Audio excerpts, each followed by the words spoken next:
Cursed spirits, Kallians, Deborah, Yuji, Sukuna, wars, lots to talk about, so let's just do it. Like, I hate wasted potential.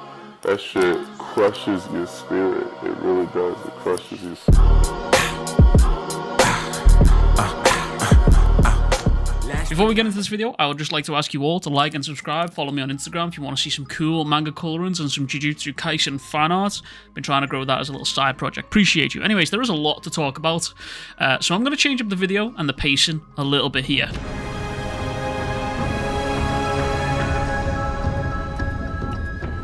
After chapter 11, we come to learn that one of the Sumerian elders here learned that the Earthlings were killing Kallians in droves in Tokyo. But where he witnessed this happening was actually the epicenter of where Gojo and Sukuna's final battle took place. The fallout from that battle was actually mentioned in chapter 270 when Maki met Mio and Daido and was telling them that cases throughout Japan are sure to keep gathering here, telling them that if I was going to hide out, that's where I would do it, basically.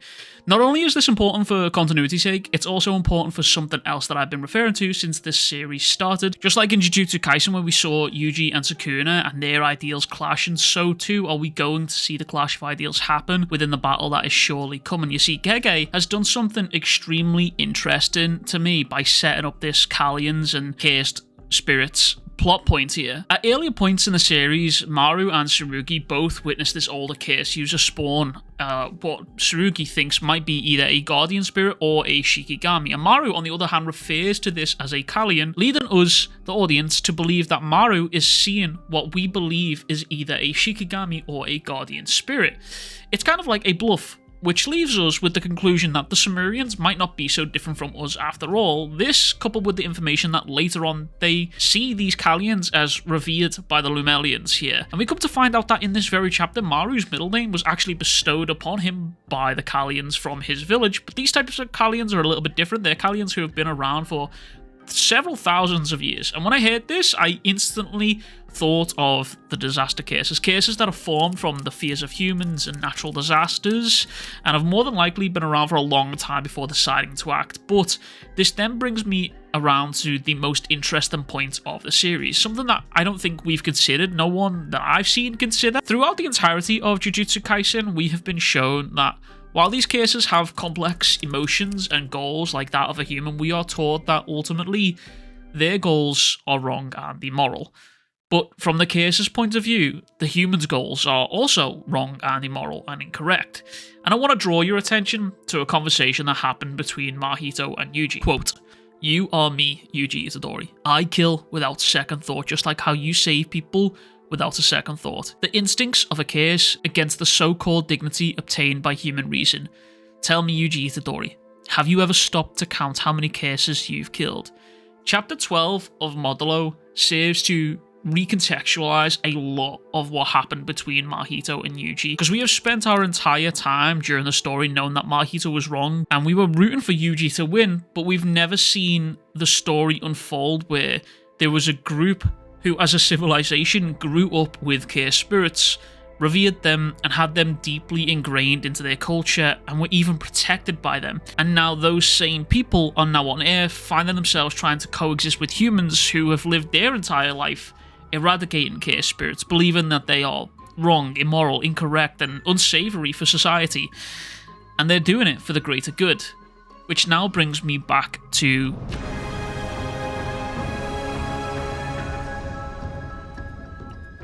within this story, there are sort of two sides within two sides. We have the humans, with Yuka, Tsurugi, and Maru serving as our main trio, and then we have the Sumerians, Cross, Jabaloma, and Deborah sort of serving as their main trio, if you would like, and within each side, they all have their own goals, wants, needs, and one side wants to coexist, and the others kind of want war, or are sort of ready to take over Earth if they need to. There's a very tender game of push and pull going on, and a lot of political maneuvering is going on from both Usami and Jabaloma to allow for the best possible outcome for the people of Sumeria and the humans, even going so far as to having a possible marriage happening within the series, which I think very Gege, to be honest with you. Come out of left field for that one in the last chapter. But where both sides fucked up here was not communicating effectively when it came to Jujutsu. Sumerians have Jujutsu and Cursed Energy, or as they call it, Loruluka, and the humans have Cursed Energy and Cursed Spirits. And these pieces of information were withheld in an effort to sort of maintain some sort of strategic advantage. But now the relationships have progressed to a point of almost friendship and have even got to a point of cultural exchange. And that undisclosed information has now come full circle to bite them both in the ass. As we see, Osuke is now in Tokyo after being informed of the Elder that the humans are killing cursed spirits, or as they believe them, Kalians.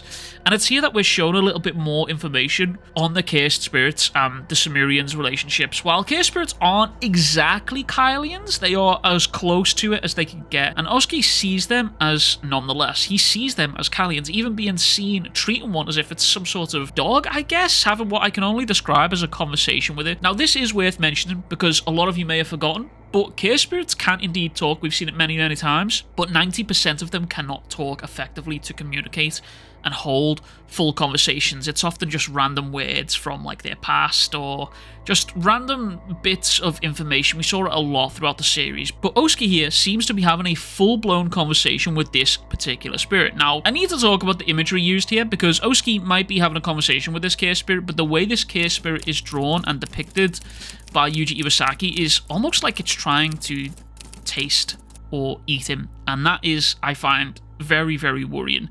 Needless to say, this imagery from Yuji Iwasaki is nothing short of beautiful.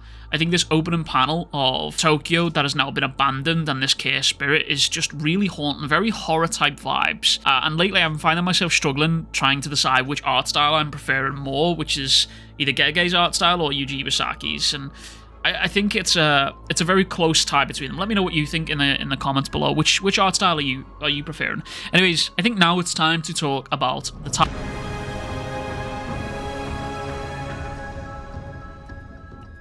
Now, as I mentioned earlier, there are two sides going on here, and on the other side of things within this chapter, we are following Yuka, Tsurugi, and Maru, the sort of main trio of the series, if you would like. And their quest right now is to check and perform maintenance on the charms that protect Kyoto. Now, this is something, again, that we have seen before, and is also, again, a good bit of continuity from Gege. But Yuka explains how these barriers can get easily unstable when a purge is happening. The purge is what is going on in Tokyo with the Jujutsu sorcerers sort of thinning out the cursed spirits, but Yuka mentions how their old capital is now known as the uninhabited, demon-infested Tokyo, which is a direct callback to the title chapters for the finale of Jujutsu Kaisen. Now we see Yuka, Tsurugi, and Maru moving through various areas and locations within Kyoto, checking up on talismans, as it's explained once again that the nature of a cursed object can change over time, from something that repels evil to something that can now attract it. And again, this is something that is obviously very continuous. I don't think that's a word. Anyways, it's something that happened way back when in the first chapters of Jujutsu Kaisen, where we see Megami explain this exact same thing. But some of these spots that we see this trio go into are actually very familiar. For example, here in this cave, I believe this is the same place that we see Gakuganji, Utahimi, and Nita in chapter 270. Now, if I'm correct here, this place that these guys are in right now is where the remains of Tengen and Sukuna are being preserved. Don't forget, there is still a singular soul finger of Sukuna flying around out there, and obviously his remains are being preserved in hopes of helping the barrier. Now, Yuka herself even mentions how this is a key location for the barrier, noting how high or low spots make for good locations for these spots to help the barriers, basically. And this comes off the back of a comment made by Maru on how there must be a better spot to organize these points. And it's here that Maru arrives at a conclusion that this opportunity here is how the Sumerians can prove themselves useful to Earth. Maru suggests the idea that the stones used to build their mothership, the Muru stones, is how they can set up pillars in high points or low points, or at least that's what I'm speculating that he is suggesting. Anyway, now Maru, Yuka, and Tsurugi, they part ways, filled with nothing but hope and excitement for the future and what may lay ahead for their budding relationship between the Earthlings and Sumerians here, which lies in stark contrast to the next segment of this video. Back end of this chapter shows us the result of rising tensions and cultural differences that have been building since chapter 1. Friction is just light and sparks, and those sparks have now turned into a full-blown shitstorm, firestorm. However, the explosion of this tension doesn't come in a way that we would have expected it to have come. Not from me personally, anyway. Earlier, Yakamaru encountered Osuke talking to a cursed spirit, and this encounter in turn led to a sort of small scuffle. A scuffle which then led more Cimmerian warriors arriving with Usami, trying to stop the conflict from escalating even further. And it's here that both sides are made aware of the secrets kept that have now come full circle to bite them in the ass, as I mentioned earlier. Both sides now have the startling realization that the cursed spirits that the humans are killing are the very same Kalians that they revere as godly figures. And that alone, based on their society's beliefs and way they've been living, is every reason to start a fight. The humans are killing these cursed spirits, believing that they are evil and do nothing but wrong for society, where the Cimmerians are only seeing the humans killing their gods, their sacred figures, essentially here. As Cross tries his best here to reason with Osuke and explain that this is a misunderstanding and it's something that needs to be explained upon, even pleading with Osuke, in a moment that I think truly shows just how badly he wants this coexistence to work. And I think it's this moment right here and right now that shows us just how much of an impact Yuka's talk had on Cross. How much she resonated with him, how much she has shown him that coexistence is definitely possible with a little bit of communication and understanding. And as the two sides here try to reconcile, and Usami and Jabaloma decide to split the groups up to ease the tensions, just like that, war is upon us. Cross is shot by Yakamura, and as Cross stands wounded, both sides begin to ready to fight as the tensions have now reached an all-time high, and it's here that Deborah arrives on the battlefield and scares the fuck out of everyone. Now, Deborah's arrival on this battlefield opens up a lot of questions. Deborah himself is completely against war with the humans. He even actively voted against it. He doesn't want to fight and is often depicted as more of a pacifist role within the story. He doesn't want to fight, but he will if he has to. And with all that said, he embarked on this journey to help cure his sister, to cure the curse placed upon her, and also to protect the Cimmerians aboard the mothership. And now he stands on the possible battlefield, having now seen the humans cause harm to Cross, possibly even fatally wounding him. It's not clear whether these shots are fatal, but it's possible. But moreover from this, how will the hot-tempered Maru react to find out his brother's been shot and possibly even killed? Gege has gone out of his way to tell us twice now that Cross was the more level-headed twin of the two here. Maru is the one with the anger issues here. And how will Maru react to finding out that the very humans that he is trying to help have struck first and possibly fatally against his brother?